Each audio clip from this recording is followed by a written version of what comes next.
সকলকে endocrine ফার্মাকোলজির hypoglycemic agent part 3 ক্লাসে স্বাগতম। তো যেহেতু আমরা ধারাবাহিকভাবে আলোচনা করতেছি, সুতরাং তোমরা আগের ক্লাসগুলো যারা করোনি তারা অবশ্যই আগের ক্লাসগুলো করে আসবা। তো আজকে আমাদের আলোচনার বিষয় ছিল কি, সেটা হচ্ছে adverse effect of the insulin. ঠিক আছে, তো ইনসুলিন ইউজ করলে আমরা আসলে কী কী অ্যাডভার্স ইফেক্ট পাই। তো এটাকে আমরা দুইটাকে ভাগ করতে পারি, একটা হচ্ছে ইমিডিয়েট আর একটা হচ্ছে ডিলে। তো ইমিডিয়েটের মধ্যে কী আছে, হাইপোগ্লাইসেমিক শক, আর একটা ইনসুলিন অ্যালার্জি। আর হচ্ছে ডিলের মধ্যে কি আছে, ইনসুলিন রেজিস্ট্যান্স, হাইপোডিস্ট্রফি, ইনসুলিন ইডিমা, আর হচ্ছে ওয়েট গেইন। এখন কথা হচ্ছে যে এগুলো করে কেন, হাইপোগ্লাইসেমিয়াটা করে কেন। তো নর্মালি কি, যে ইনসুলিনের আসলে কাজ কি, ইনসুলিনের কাজ কি, যে ব্লাড গ্লুকোজ লেভেলকে কী করবে, কমাবে।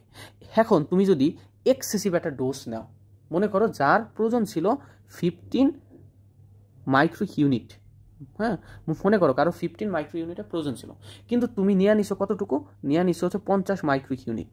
অর্থাৎ কি, তুমি এক্সেসিভ একটা ডোজ নিয়ে নিছো, ফলে কী করবে, সে ব্লাড গ্লুকোজ লেভেলকে এখন এক্সেসিভ কমাবে, অর্থাৎ বেশি কমাবে।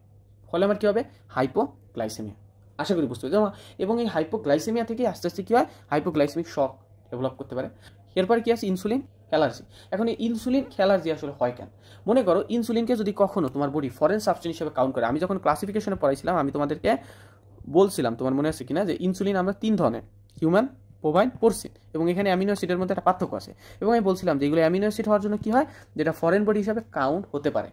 ফলে কী হবে, ওইটা কি ফরেন বডি মানে কি, অ্যান্টিজেন। ফলে আমার ইমিউন সিস্টেমের সাহায্যে তখন অ্যান্টিবডি প্রডিউস হবে, এই অ্যান্টিবডি রিঅ্যাকশন হবে, ফলে কি hyper sensitivity. This is the insulin allergy. অর্থাৎ তুমি যদি বোভাইন বা পোরসিন ইনসুলিন নাও, ঠিক আছে, তাহলে কিন্তু ওইটা এইভাবেই ইনসুলিন অ্যালার্জি করতে পারে।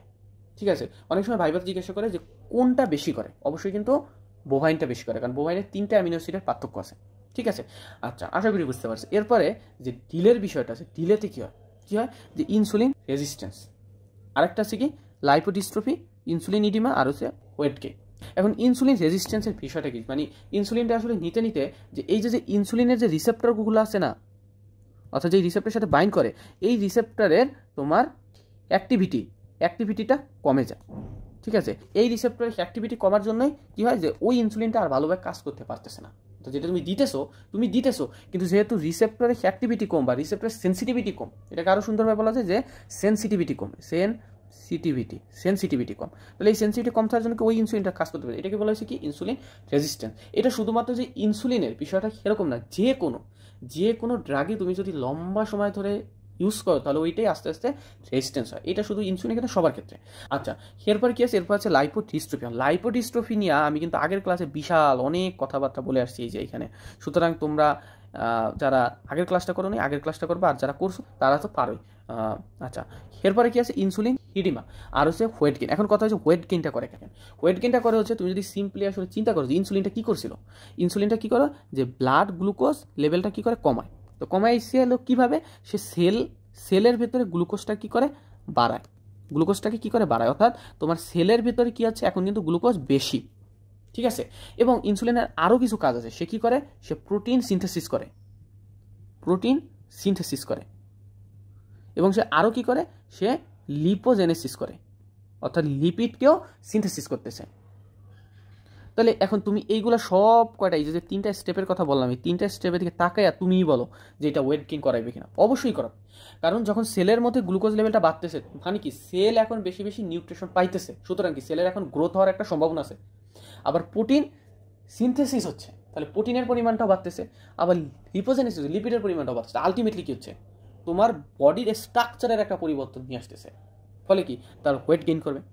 আর ইনসুলিন ইডিমা, এখন ইনসুলিন ইডিমা আসলে কেন করে, ইনসুলিন ইডিমা করে হচ্ছে যে তুমি দেখো যে ইনসুলিনটা কী করছিল, যে ব্লাড গ্লুকোজ লেভেলটা কমাচ্ছে। সুতরাং কি আমি বলতে পারি যে এখন ব্লাড ভেসেলে অসমোটিক প্রেশারটা কম, অসমোটিক প্রেশার যেটা আছে, এই অসমোটিক প্রেশারটা কীরকম, কম।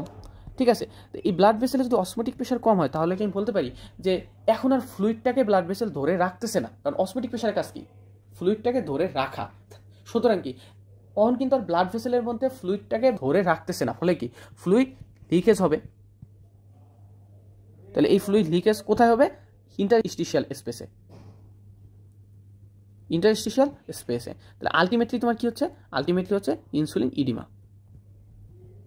এগুলো আসলে খুবই আসলে রেয়ার কেস, এগুলো সাধারণত হয় না। আচ্ছা, এরপরে হচ্ছে আমাদের হাইপোগ্লাইসেমিয়া নিয়ে একটু ডিটেলসে জানতে হবে। এইখান থেকে অনেক কোয়েশ্চন হয় এবং এটা ভেরি ভেরি ইম্পর্টেন্ট। এবং বর্তমানে তো আমাদের যে নতুন কারিকুলাম আছে, এই নতুন কারিকুলামে কি আসছে যে ক্লিনিক্যাল কোয়েশ্চন নামে একটা নতুন কোয়েশ্চন আসছে, এবং এইটা হচ্ছে ক্লিনিক্যাল কোয়েশ্চন করার একটা মানে ভালো একটা তোমার হচ্ছে প্লেস, অর্থাৎ সেইখান থেকে ক্লিনিক্যাল কোয়েশ্চন করা। আমি এটা পড়ানোর পরে আমি নিজেই তোমাদেরকে একটা ক্লিনিক্যাল কোয়েশ্চন বানাইয়া দিব, এইভাবে ক্লিনিক্যাল কোয়েশ্চন হতে পারে।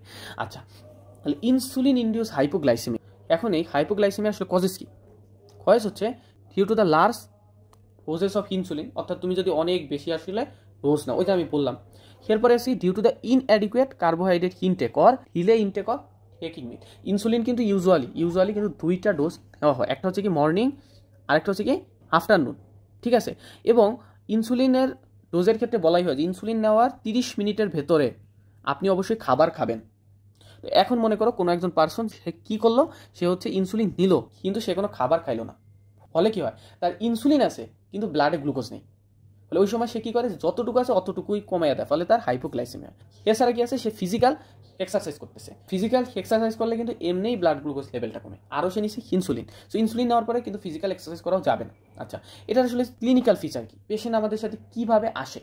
এক্ষেত্রে যে ফিচারগুলো পাওয়া যায়, এই ফিচারকে 2টা ভাগে বলা যায়, একটা সিম্প্যাথেটিক আর একটা হচ্ছে প্যারাসিম্প্যাথেটিক। তো এই সিম্প্যাথেটিক কি আছে, যেমন হচ্ছে পালপিটেশন, ট্রেমর, সোয়েটিং, নার্ভাসনেস, আর হচ্ছে প্যারাসিম্প্যাথেটিক হচ্ছে নাউসিয়া, হাঙ্গার।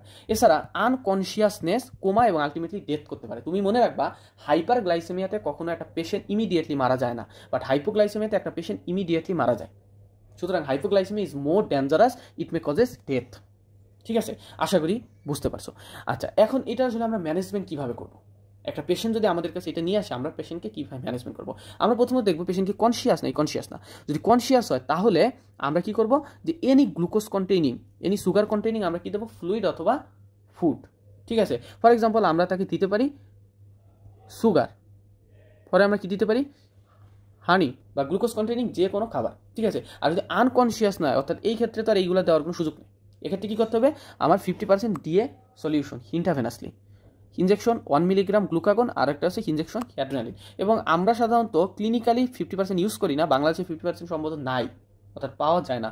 ঠিক আছে, বাংলাদেশে ইউজ করা হচ্ছে 25%। ঠিক আছে, আচ্ছা আশা করি বুঝতে পারছো। আচ্ছা, এরপরে আসো যে ইনসুলিন রেজিস্ট্যান্সটা কি। ইনসুলিন রেজিস্ট্যান্সের একটা সংজ্ঞা আছে যে it is said when a diabetic patient intake more than 200 unit of drug বা do not produce the significant effect, ঠিক আছে, বা সাফিসিয়েন্ট ইফেক্ট। ঠিক আছে, অর্থাৎ সে প্রতিদিন 200 ইউনিটের বেশি ড্রাগ নিতেছে, ইনসুলিন নিতেছে, কিন্তু তার ব্লাড গ্লুকোজ লেভেলটা মেনটেন হচ্ছে না, কন্ট্রোল হচ্ছে না। তো তখন আমরা বুঝি যে এনার ইনসুলিন রেজিস্ট্যান্স অলরেডি ডেভেলপ করে গেছে। এখন এই রেজিস্ট্যান্সটা কিন্তু 2 ধরনের, একটা হচ্ছে ইমিউনোজেনিক আর একটা হচ্ছে নন ইমিউনোজেনিক। ইমিউনোজেনিকটা কি, অর্থাৎ যেখানে ইমিউন সিস্টেমটা এটার সাথে জড়িত। হ্যাঁ, মনে করো যে তুমি কী করলা, একটা ইনসুলিন নিলা। ঠিক আছে, এই ইনসুলিনকে সামহাউ তোমার বডি ফরেন সাবস্টেন্স হিসাবে কাউন্ট করলো। তাহলে এই ফরেন সাবস্টেন্স হিসাবে কাউন্ট করার ফলে তোমার কী হয়, তো এখানে দেখো একটা ছবি আছে। ঠিক আছে, এটা মাইক্রোবায়োলজির পড়া যে কীভাবে অ্যান্টিবডি প্রডিউস হয়। নর্মালি এটা হচ্ছে কি ভাইরাস বা হিমিউনোজেন, অর্থাৎ তুমি যখন ইনসুলিনটা নিতেছো তখন ওই ইনসুলিনটাই এই ভাইরাসের কাজটা করতেছে। সোজা কথা, একটা ফরেন সাবস্টেন্সের কাজ করছে। তখন এই ভাইরাসটা যে তোমার ইনসুলিনটা আছে, সে অ্যান্টিজেন প্রেজেন্টিং সেলের সাহায্যে বিভিন্ন প্রসেস দিয়ে কী করবে, অ্যান্টিবডি প্রডিউস করবে। কোন ধরনের অ্যান্টিবডি, এটা হচ্ছে মেইনলি ইমিউনোগ্লোবুলিন জি আর হচ্ছে ইমিউনোগ্লোবুলিন ই, এই অ্যান্টিবডিগুলো প্রডিউস করবে। এবং পরবর্তীতে এই অ্যান্টিবডি কী করবে, তোমার ওই অ্যান্টিজেন অর্থাৎ যে ইনসুলিনটা আছে ইনসুলিনের সাথে বাইন্ড করবে, ফলে তোমার কী হবে, অ্যান্টিজেন অ্যান্টিবডি রিয়াকশন হবে। তো অ্যান্টিজেন অ্যান্টিবডি রিয়াকশন হয়ে আসলে কী হবে, তোমার ইনসুলিন যেটা তুমি নিছিলা এই ইনসুলিনটা ডিস্ট্রয় হবে। তাহলে আলটিমেটলি কি, তোমার যেটা হচ্ছে ইমিউনোজেনিক, এখানে কি হচ্ছে, এখানে তোমার অ্যান্টিবডি প্রডিউস হচ্ছে, অ্যান্টিবডি প্রডিউস হয়ে তোমার ইনসুলিনটা ডিস্ট্রয় হচ্ছে, অর্থাৎ ইনসুলিনটা ধ্বংস হয়ে যাচ্ছে, ইনসুলিন তো কাজ করতে পারতেছে না। ঠিক আছে, এই জন্যই যেহেতু কাজ করতে পারতেছে না, তখন ডায়াবেটিস মেলাইটাসটা কন্ট্রোল করা যায় না। এটাকে বলা হয়েছে কি, তোমার ইমিউনোজেনিক ইনসুলিন রেজিস্ট্যান্স। আশা করি বুঝতে পারছো যে ইমিউনোজেনিক কি, জাস্ট কিছু না, যে এখানে কি হয়, যে তোমার অ্যান্টিবডি প্রডিউস হয়, কারণ এখানে তোমার ফরেন সাবস্টেন্স হিসাবে তোমার এটাকে কাউন্ট করে, ফলে হচ্ছে ইমিউনোগ্লোবিন জিই, অর্থাৎ যেগুলো অ্যান্টিবডি এগুলো প্রডিউস হয়, তখন অ্যান্টিজেন অ্যান্টিবডি রিয়াকশন হয়ে তোমার ইনসুলিনকে ডিস্ট্রয় করে দেয়, ভেঙে ফেলে, নষ্ট করে দেয়, ফলে আর এটা কাজ করতে পারে না। আর যেটা হচ্ছে তোমার নন ইমিউনোজেনিক, এক্ষেত্রে কী হয়, এক্ষেত্রে হলো গিয়া তোমার কোনো অ্যান্টিবডি ঠডি এখানে কোনো কিছু নেই।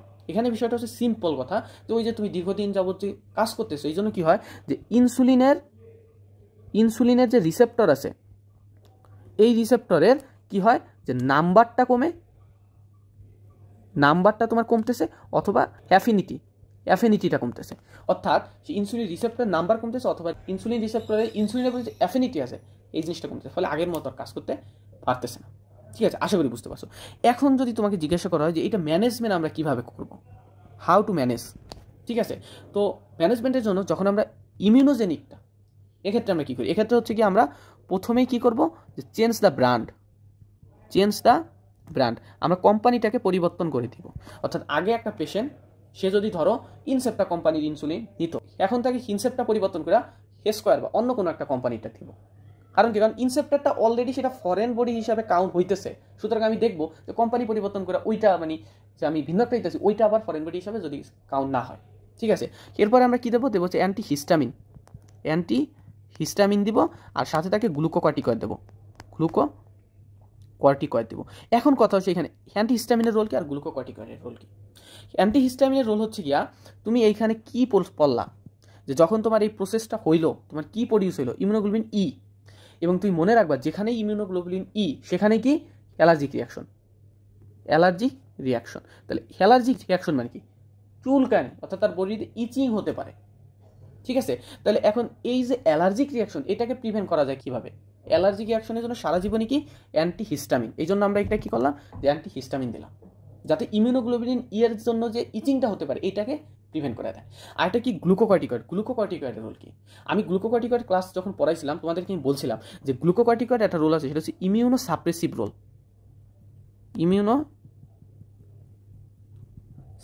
রোল, অর্থাৎ সে ইমিউন সিস্টেমকে সাপ্রেস করে দিতে পারে। ঠিক আছে, এখন ইমিউন সিস্টেম সাপ্রেস বলতে কি বুঝে, ইমিউন সিস্টেম সাপ্রেস বলতে বুঝে এই যে অ্যান্টিজেন প্রেজেন্টিং সেলটা আছে এই সেলটাকে সে ইনহিবিট করে দেয়।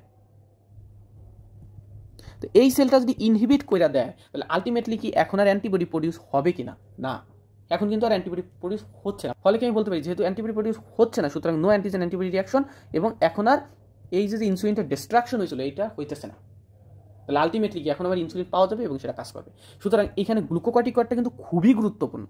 ঠিক আছে, কারণ এটা ইমিউনো সাপ্রেশন করে দেয়। ইমিউনো সাপ্রেশন বলতে কি বোঝায়, এটা অ্যান্টিজেন প্রেজেন্টিং সেলটাকে ইনহিবিট করে দেয়, ফলে এখন আর এই রিয়াকশনের মাধ্যমে অ্যান্টিবডি প্রডিউস হতে পারতেছে না, আলটিমেটলি আমার ইনসুলিনটা ডিস্ট্রয় হচ্ছে না। ঠিক আছে, আচ্ছা, আর যদি নন ইমিউনোজেনিক হয়, অর্থাৎ কি বলছিলাম, এই যে তার রিসেপ্টর আছে বাট রিসেপ্টর অ্যাফিনিটি কম বা নাম্বারটা কম, এই জন্য আমরা কি দেবো, এই জন্য তাকে আমরা বলবো যে আপনি প্রথমত যদি আমি ড্রাগসের কথা বলি কি আসবে, এক্ষেত্রে আমার দিতে হবে সালফোনাইল ইউরিয়া। কারণ এই সালফোনাইল ইউরিয়ার একটা বিশেষ বৈশিষ্ট্য হচ্ছে সে কী করে, রিসেপ্টরের সেন্সিটিভিটিকে ইনক্রিজ করতে পারে। ঠিক আছে, এই জন্য আমরা এখানে সালফোনাইল ইউরিয়া দিই। কারণ কি, কারণ সালফোনাইল ইউরিয়া রিসেপ্টরের সেন্সিটিভিটিকে ইনক্রিজ করতে পারে, এবং তাকে গুড ডায়েট করতে বলবো, যে আপনি মানে খাবার দাবারটা যে খাইতেছেন একটু যে সকল খাবারের মধ্যে গ্লুকোজটা কম থাকে ওইগুলো একটু বেশি খান। আর কি বলবো, আপনি ফিজিক্যাল এক্সারসাইজ করেন, কারণ এই ফিজিক্যাল এক্সারসাইজ এবং গুড ডায়েট এইগুলাও তোমার কি করে, ওই সেই সেন্সিটিভিটিকে ইনক্রিজ করে। আশা করি বুঝতে পারছো, এটাই ছিল তোমার ম্যানেজমেন্ট। আচ্ছা, এরপরে আমাদের আলোচনার বিষয় হচ্ছে ওরাল হাইপোগ্লাইসেমিক এজেন্ট। ঠিক আছে, এইটা নিয়ে আমরা পরবর্তী ক্লাসে ইনশাল্লাহ আলোচনা করবো। সো আজকের ক্লাসটা সেই পর্যন্তই, থ্যাংক ইউ।